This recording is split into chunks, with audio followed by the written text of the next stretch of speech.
မိုင်းကွင်းထဲရောက်သွားခဲ့ရင်ဘာလုပ်တင်ပါသလဲမြေမြုပ်မိုင်းတစ်ခုကိုတွေးလိုက်ပြီးဆိုတာနဲ့သိကြပါတယ်သင်ဟာမိုင်းကွင်းထဲကိုရောက်နေပြီဖြစ်ပါတယ်ရောက်တဲ့နေရာမှာချက်ချင်းရက်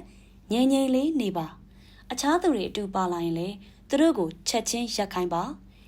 ငြိမ်ငြိမ်လေးရက်ပြီးစိတ်ကိုအတက်နိုင်ဆုံးတည်တည်ငြိမ်ငြိမ်ထားပါမိမိရက်နေတဲ့နေရာဘေးတစ်ဝိုက်ကိုလည်းသေချာစွာကြည့်ရှုပါ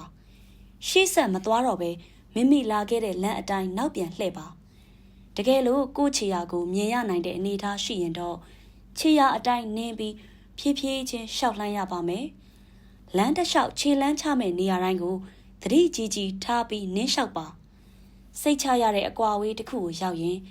နေရာကိုသေချာအမှတ်အသားလှုပ်ထားခဲ့ပါအမှတ်အသားထားခဲ့ဖို့အန္တရာယ်များနေတဲ့အခြေအနေမပေးဘူးဆိုရင်လေနေရာကိုသေချာမှတ်ထားပြီးအချက်လက်ကိုမိမိရက်ရွာတွေကတခြားသူတွေနဲ့မျှဝေပေးပါရက်ရွာကိုလာလန်းအတိုင်းအမြန်ဆုံးပြန်ပြီးရွာသူရွာသားတွေရွာလူကြီးတွေဘာသာရေးခေါင်းဆောင်တွေလက်နက်ကိုင်အဖွဲ့အစည်းတွေကိုအကြောင်းကြားပါ